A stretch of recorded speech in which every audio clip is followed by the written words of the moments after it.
할렐루야, 사랑하는 에베네스의 가족 여러분, 토요일 아침입니다. 오늘도 하나님이 주시는 은혜와 평강이 여러분의 심령과 가정과 생업 위에 차고 흘러넘치기를 주님의 이름으로 축복합니다. 이 세상을 살아가면서 우리는 많은 어려움을 당합니다. 러시아의 작가인 톨스토이는 그의 책인 톨스토이와 행복한 하루에서 이런 말을 했습니다. 어떤 불행도 불행에 대한 공포만큼 크지 않다라고 말했습니다. 우리가 세상을 살면서 어려운 일을 당할 때 그 일로 인해 무너지는 것이 아니라 그 일 때문에 두려워하고 낙심함으로 절망함으로 무너지게 되는 것이죠. 오늘도 우리의 삶 가운데 어려운 일이 있어도 주님이 주시는 힘과 지혜, 평강을 누리면서 모든 두려움을 이겨내고 모든 어려움을 이겨내는 복된 삶이 될 수 있기를 축복합니다. 오늘 우리가 함께 부를 찬송은 새 찬송가 445장 태산을 넘어입니다.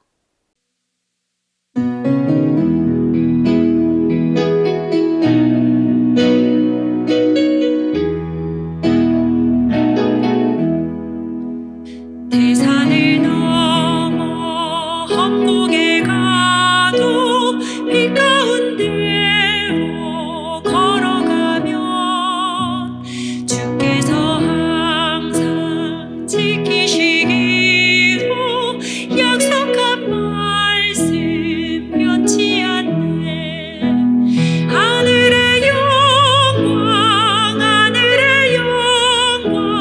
나의 맘속에 차고도 넘쳐 할렐루야를 힘차게 불러 영원히 주를 찬양하리.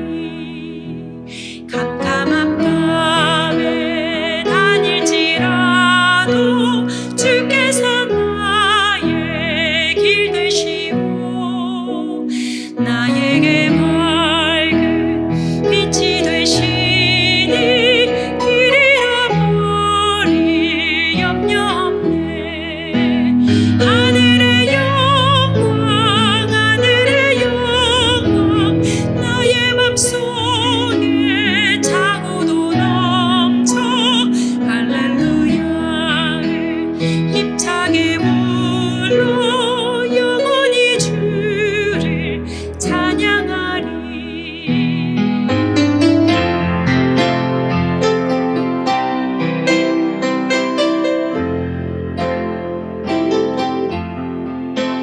광명한 그빛 마음에 받아 찬란한 천국 바라보고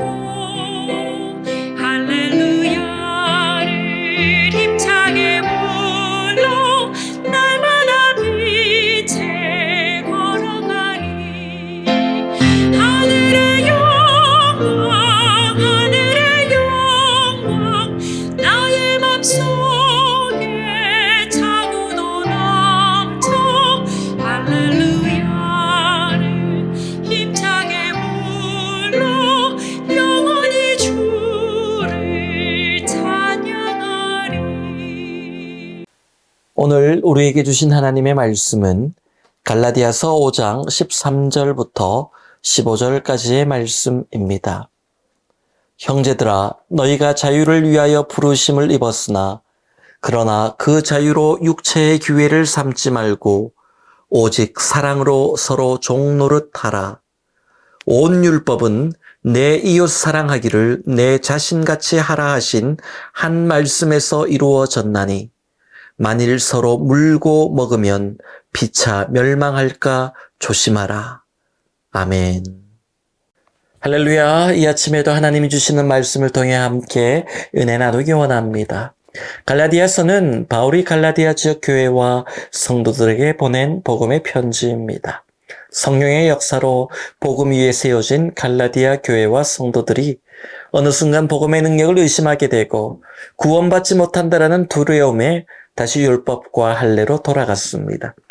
바울은 갈라디아서라는 복음의 편지를 써서 그들에게 다시 복음에 대해 깨우침을 주고 있습니다. 바울은 이 편지를 통해서 갈라디아 교회 성도들에게 십자가 복음만이 우리에게 구원이요 능력이 됨을 전하고 있는 것이죠. 복음만으로는 구원받을 수도 없고 율법도 지키고 할례도 받아야 비로소 구원을 받을 수 있다라고 말하는 그 율법주의자들의 가르침이 거짓 복음이고 거짓 가르침임을 분명하게 말해주고 있습니다. 갈라디아 성도들이 복음의 능력을 믿지 못한 것은 복음 안에 있는 은혜와 자유를 제대로 깨닫지 못하고 누리지 못했기 때문입니다. 여러분, 십자가 복음 안에는 은혜와 자유가 있습니다. 이 은혜와 자유를 깨닫고 온전히 누리는 인생이 되어야 그리스도 안에서 거듭난 새 생명이라고 말할 수 있는 것이죠. 십자가 복음 안에 있는 은혜가 무엇일까요? 우리가 아직 연약할 때의 기약대로 그리스도께서 경건치 않은 자를 위하여 죽으셨도다.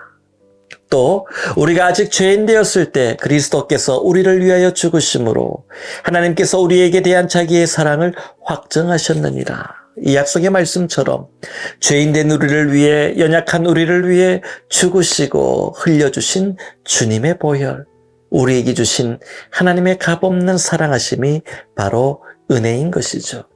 은혜는 내가 당연한 것을 받는 것이 아닙니다. 아무 자격 없는 내가 하나님의 특별한 선물을 받게 된 것이죠. 그 은혜가 바로 십자가 복음 안에 있다라는 겁니다. 또 복음 안에는 자유가 있습니다. 복음 안에서 은혜를 누리는 사람은 죄에 매여 있지 않습니다. 어둠의 권세에 억눌려 있지 않습니다. 묶여 있지 않습니다. 또한 연약함의 문제로 절망과 낙심의 자리에 주저앉아 있지 않습니다. 모든 어둠의 권세로부터 그 영이 온전히 자유함을 누리게 되는 것이죠. 연약함이 있어도 연약함으로 낙심하지 않고 자유하게 됩니다. 복음의 능력을 믿기 때문입니다. 복음 안에 있는 이 은혜와 자유가 오늘 우리 모두에게 능력이 된다라는 것이죠. 바울은 갈라디아 교회 성도들이 복음 안에 있는 은혜와 자유를 잃어버리고 다시 옛사람으로 돌아가 율법 아래 종노릇 하는 것이 너무 가슴 아팠고 또한 안타까웠던 것입니다. 그래서 바울은 이 갈라디아서를 통해 복음 안에 있는 은혜와 자유에 대해서 계속해서 이야기하고 있는 것이죠. 그리고 오늘 본문 말씀에서는 복음 안에 있는 자유에 대해 특별히 중요한 한 가지를 또 이야기하고 있습니다. 오늘 본문 13절 말씀입니다. 형제들아, 너희가 자유를 위하여 부르심을 입었으나 그러나 그 자유로 육체의 기회를 삼지 말고 오직 사랑으로 서로 종노릇하라. 아멘.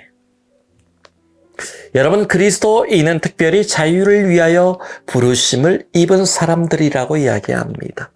복음을 통해 죄로부터 또한 율법으로부터 연약함으로부터 자유를 얻은 사람들이죠. 그런데 바울이 가르치려고 했던 또 전하고 있는 이 자유를 오해하는 사람들이 있었습니다. 이제 우리가 믿음으로 구원받았으니 율법을 지키지 않아도 되고 마음대로 살아도 된다라고 말하는 사람들이었습니다. 내 영혼은 이미 구원받았으니 이제 남은 인생의 목표는 이 땅에서 남들보다 부자가 되고 힘 있는 권력자가 되고 이 땅의 좋은 것들을 남들보다 한없이 누리면서 마음껏 즐기며 사는 것이라고 생각했던 사람들이 있었습니다. 구원받은 사람은 이제 구원이 보장되었으니 내 마음대로 자유롭게 살아도 된다. 바울이 말한 복음 안에 있는 자유가 이런 자유일 리가 없겠죠. 그래서 본문 13절 말씀에 바울은 이렇게 얘기합니다. 그 자유로 육체의 기회를 삼지 말고 오직 사랑으로 서로 종노릇하라. 그 자유로 육체의 기회를 삼지 말라라는 말씀은 복음 안에 있는 자유가 내 욕심을 채우기 위한 자유가 아니란 말씀입니다. 그래서 다른 성경 번역을 보면 이렇게 번역했습니다. 여러분의 자유를 저급한 본성의 방종으로 바꾸지는 마십시오. 자유를 저급하게 방종으로 바꾸지 마십시오라고 번역했습니다.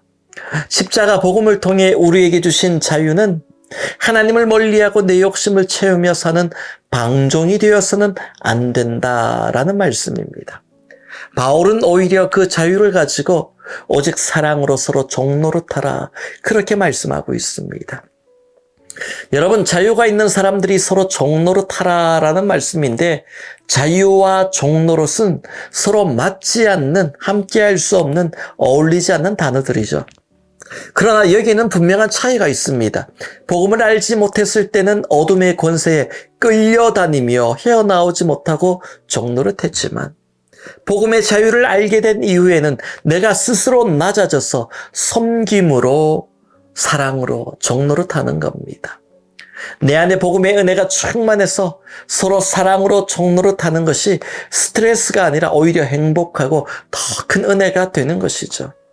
이것이 진정 복음의 자유를 누릴 줄 아는 그리스도인의 모습이라는 겁니다. 오늘 보면 14절 말씀입니다. 온 율법이 내 이웃 사랑하기를 내 자신같이 하라 하신 한 말씀에서 이루어졌나니. 아멘. 그리고 복음의 자유를 서로 낮아짐과 섬김의 은혜로 누리는 사람은 하나님의 율법을 사랑으로 완성하게 되는 사람이 된다라는 것이죠. 우리 모두가 복음을 통해서 하나님의 율법을 무시하거나 모두 버리는 것이 아닙니다. 그건 복음의 자유가 아닙니다. 하나님의 사랑을 경험한 자들은, 복음의 자유를 경험한 자는 하나님의 말씀에 순종하며 사는 것이 너무나 즐겁고 기쁜 일입니다. 마지막으로 본문 15절 말씀입니다. 만일 서로 물고 먹으면 피차 멸망할까 조심하라. 아멘. 몇 년 전에 전 세계적으로 흥행했던 오징어 게임이라는 영화가 있습니다. 경제적으로 어렵다 못해 막다른 골목까지 내몰린 사람들이 어마어마한 우승 상금이 걸린 생존 게임 서바이벌에 참여한다라는 내용입니다. 그러나 그 상금을 받는 사람은 오직 한 사람, 끝까지 살아남은 사람이 상금을 얻게 되는데 나머지는 다 죽어야 되는 것이죠. 끝까지 살아남은 최후의 1인이어서 상금의 주인공이 되려면 내가 직접 다른 사람을 죽이든지 아니면 다른 사람들이 못 버티고 스스로 죽어나가든지 해야 되는 게임입니다. 그렇게 모인 사람들이 머무는 공동 숙소에 갑자기 어느 날 밤 전원이 꺼집니다. 서로 볼 수 없는 어둠 속에 모두가 있게 되죠. 그러자 그 어둠 속에서 사람들의 본성, 욕심과 이기심이 나오기 시작합니다. 내가 누군지 아무도 모른다라는 생각에 가면을 쓴 사람처럼 옆에 있는 사람, 서로를 죽이고 죽는 싸움이 일어나게 됩니다. 한참 그렇게 싸우고 있을 때 한 노인이 높은 곳에 올라가서 울부짖듯이 소리치죠. 이러다가 다 죽는단 말이야. 그렇게 소리칩니다. 여러분, 세상 사람들은 자신에게 주어진 자유를 모두 사용하기 위해 서로 다투고 싸우는 것을 보게 됩니다. 만약에 우리에게 주어진 모든 자유를 모두가 동시에 다 사용하려고 한다고 생각해 보세요. 그곳은 천국이 아닙니다. 아무도 양보하지 않고 주어진 자유를 다 사용하려 한다면 결국 자신의 자유만을 소중하다 말하며 큰 싸움이 일어나게 됩니다. 자유라고 해서 모두 다 사용하라는 의미가 아닙니다. 내게 주어진 자유를 서로를 위해 양보하고 내가 스스로 먼저 낮아지고 서로 섬기면 자유 때문에 오히려 다 죽는 것이 아니라 자유 때문에 서로 사랑하고 모두가 살아나는 일이 있다라는 겁니다. 우리 가정도, 우리 직장도, 하나님의 교회도 복음 안에 있는 은혜와 자유를 서로 사랑함과 서로 섬김으로 꽃 피워갈 때 진정 아름다운 천국이 우리 안에 만들어지고 경험되어질 줄 믿습니다. 사랑하는 에베네셀 가족 여러분, 오늘도 이 주신 복음의 능력으로 세상을 이기고 은혜와 자유를 누리며 아름다운 사랑의 공동체를 만들어갈 수 있는 믿음의 백성 될 수 있기를 주님의 이름으로 축원합니다. 오늘 하루도 그렇게 복된 복음의 능력이 나타나는 승리하는 하루가 될 수 있기를 다시 한번 주님의 이름으로 축원합니다. 다 함께 기도하시겠습니다. 하나님 아버지 감사합니다. 오늘도 주신 복음의 은혜와 자유를 가지고 세상으로 나아갑니다. 그 은혜 가운데서 기쁨이 넘치게 하시고 평강이 넘치게 하시고 그 복음에 있는 자유를 통하여서 우리가 스스로 낮아지고 섬김으로 아름다운 사랑의 천국을 만들어가는 우리의 가정과 일터와 하나님의 교회가 되게 하여 주옵소서. 복음의 능력을 믿음으로 그 복음의 능력을 경험하고 간증하는 복음의 사람으로 오늘 하루도 사용하여 주옵시고 주님 붙들어 주옵소서. 특별히 사랑하는 환우들 가운데 복음의 능력이 치유의 능력으로 나타나게 하여 주옵소서. 예수님의 이름으로 축복하며 기도하옵나이다. 아멘.